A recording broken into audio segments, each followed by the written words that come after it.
ओम नमो भगवते वासुदेवाय नमः। ओम नमो भगवते वासुदेवाय नमः। ओम नमो भगवते वासुदेवाय नमः। जय हिंद, जय भारत। आप सबका स्वागत है। मैं रामरेश आप लोग निवेदन करता हूं कि चैनल को सब्सक्राइब करें, लाइक करें, शेयर करें। साथ साथ सत्य सनातन की जय, सत्य सनातन की जय, सत्य सनातन की जय। सत्य सनातन अमर है, अविनाशी है, अनंत है, अथाह है, ज्ञान को मुक्त करने वाला, सत्य के साथ खड़े होने वाला और विद्या रूपी, ध्यान रूपी मन को आत्मा से मिलाने वाले, यही है सत्य सनातन। जो सत्य है वही सनातन है, जो सनातन है वही सत्य है। हम लोग तो आने जाने वाले मुसाफिर हैं, जो ट्रेन से उतरते हैं, ट्रेन पे चढ़ते हैं, फिर उतर जाते हैं। यही हमारी ज़िंदगी है, जीवन वही है हम लोग का।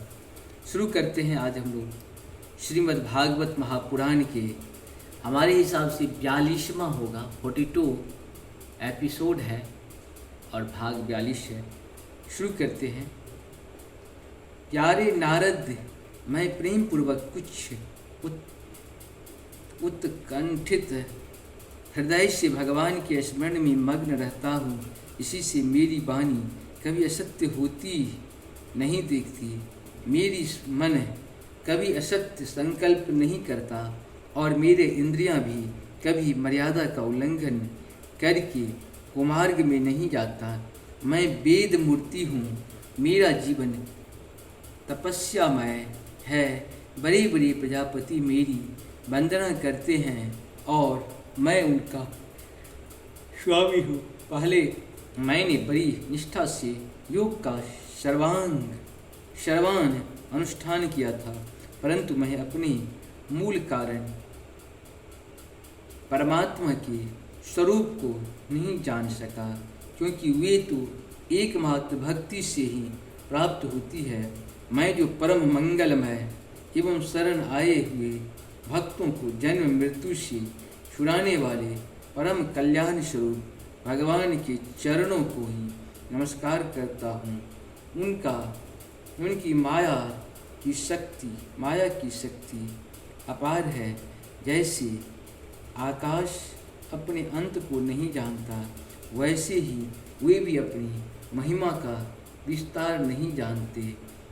ऐसी स्थिति में दूसरे तो क्या पा ही कैसे सकते हैं।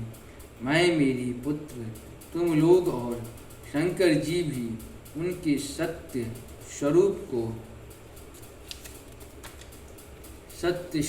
को नहीं जानते, तब दूसरे देवता तो उन्हें जान ही कैसे सकते हैं।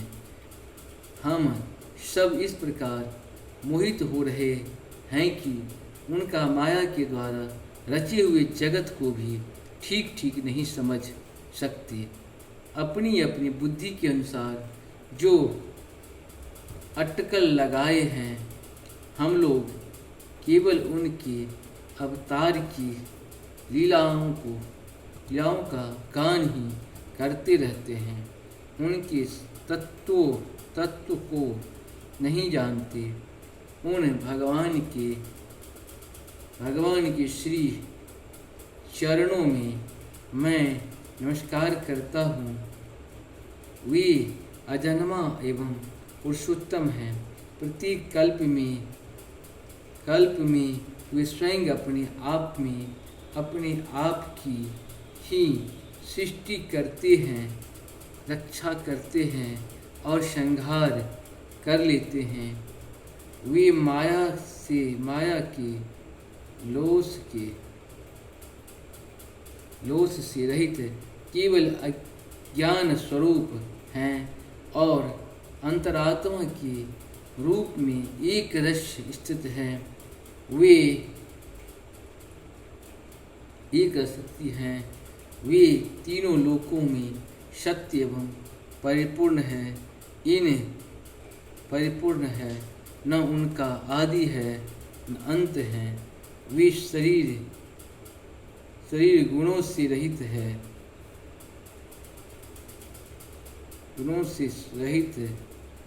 समान एवं अद्वितीय हैं। नारद, महात्मा लोग जिस समय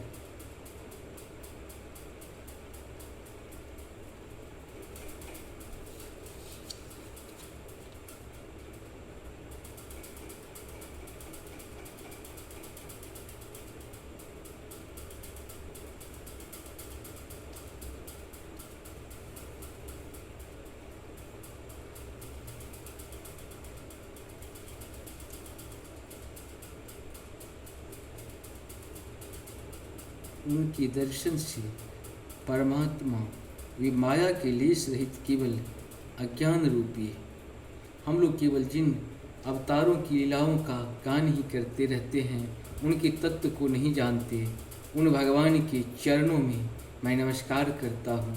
वे अजन्मा और पुरुषोत्तम हैं। प्रत्येक कल्प में वे स्वयं अपने आप में अपने आप की ही सृष्टि करते हैं, रक्षा करते हैं और संहार कर लेते हैं।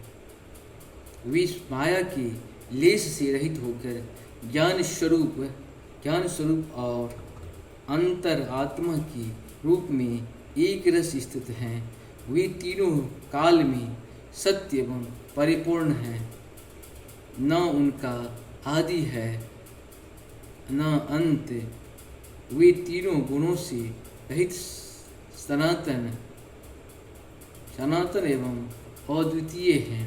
नारद, महात्मा लोग जिस समय अपने अंतःकरण, इंद्रिय और शरीर को शांत कर लेते हैं, उस समय उनका साक्षात्कार करते हैं।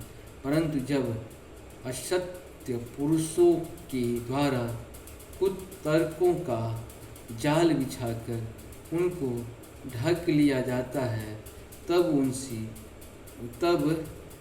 तब उनके दर्शन नहीं हो पाते हैं। परमात्मा पहला अवतार विराट पुरुष हैं। उनके सिवा काल, स्वभाव, कार्य, कारण, मन, पंचभूत, अहंकार, तीनों गुण, इंद्रियां, ब्रह्मांड, शरीर, उसका अभिमान, स्थावर तथा जंगम जीव, सब के सब उन अनंत भगवान के रूप हैं। मैं शंकर, विष्णु, दक्ष आदि ये प्रजापति, तुम और तुम्हारी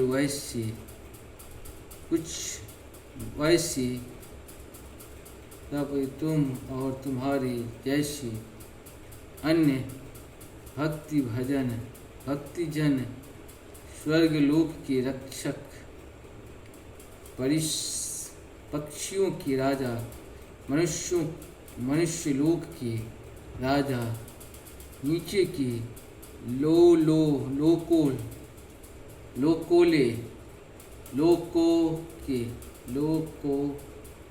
लोकों के राजा, गंधर्व, विचारधर और चरणों के अधिनायक, यक्ष, राक्षस, सांप और नगरों के स्वामी, महर्षि, पितृपति,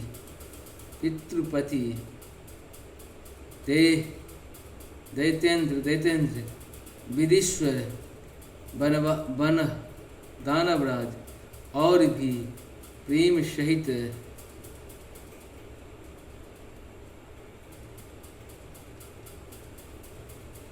और प्रेत, पिशाच, भूत, कुष्मांड, जल, जंतु, मृग और पक्षी के स्वामी एवं संसार में और भी जितनी वस्तुएं तेजस्व, तेज, इंद्रिय बल, मनोबल, शरीर वाले या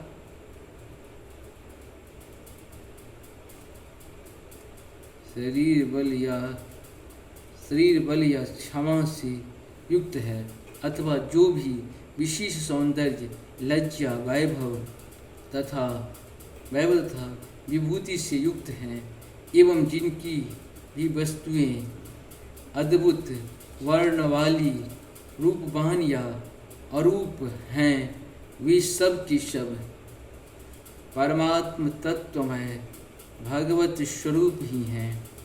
नारद, उनके सिवा परम परम लोक पुरुष परमात्मा की परम पवित्र एवं प्रधान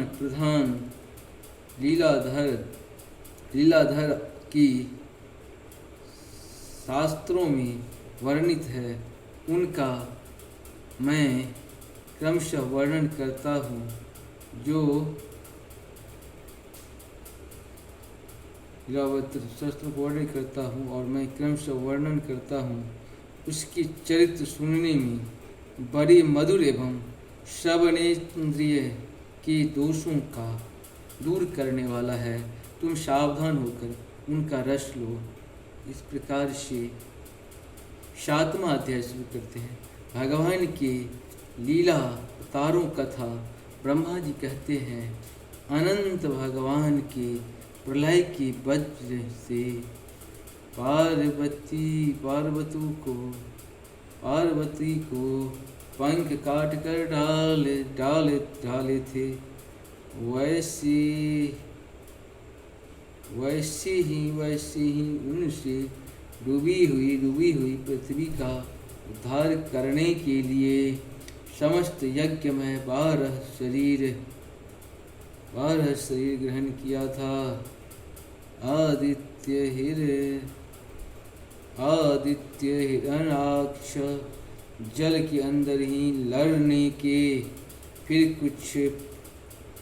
उन्हीं प्रभु ने रुचि नामक प्रजापति की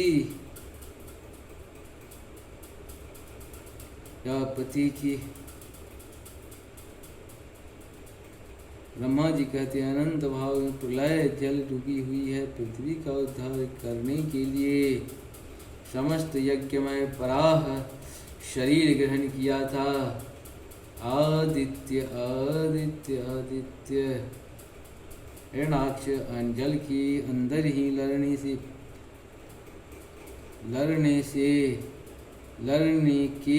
के लिए अब उनके सामने आया। जैसे इंद्र ने अपनी वज्र से पार्वती की पंख लगा डाले थे,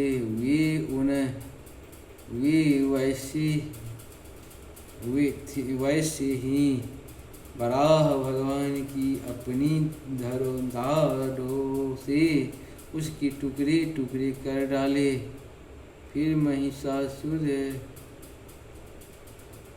फिर उन्हीं प्रभु ने रुचि नामक प्रजापति की पत्नी आकृति के गर्भ में सुयज्ञ के रूप में ग्रहण किया। उस अवतार में उन्होंने दक्षिण नाम की पत्नी से सुगम नामक देवताओं को उत्पन्न किया और तीनों लोकों में बड़े संकट हर लिए। इसी से स्वयंभू मुनि ने उन्हें हरि के नाम से पुकारा। नारद कदम उठा प्रजापति नारद करदम प्रजापति के घर वस्तु देह वस्तु बहुत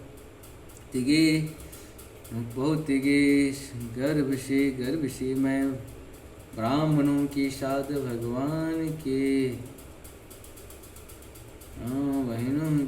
भगवान के कपिल के रूपी अवतार ग्रहण किया। उन्होंने अपना माता को उस अपने हृदय में संपूर्ण मल तीनों लोकों की आसक्ति सारा कीचड़ धोकर कपिल भगवान के वास्तविक स्वरूप को प्राप्त हो गई। महर्षि अत्रि भगवान को पुत्र के रूप में प्राप्त करना चाहते थे। उन पर प्रसन्न होकर भगवान ने उनसे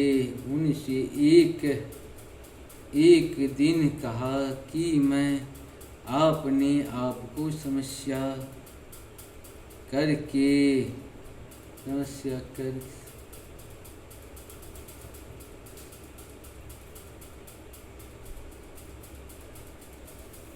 इस प्रकार से हम लोग को यहाँ तक पूर्ण हुआ। आप सबों को बहुत बहुत धन्यवाद।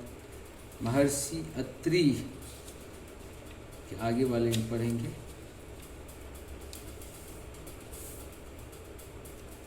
सर्वमंगल मंगले शिवे सर्वार्थ साधिके शरण्ये त्र्यंबके गौरी नारायणी।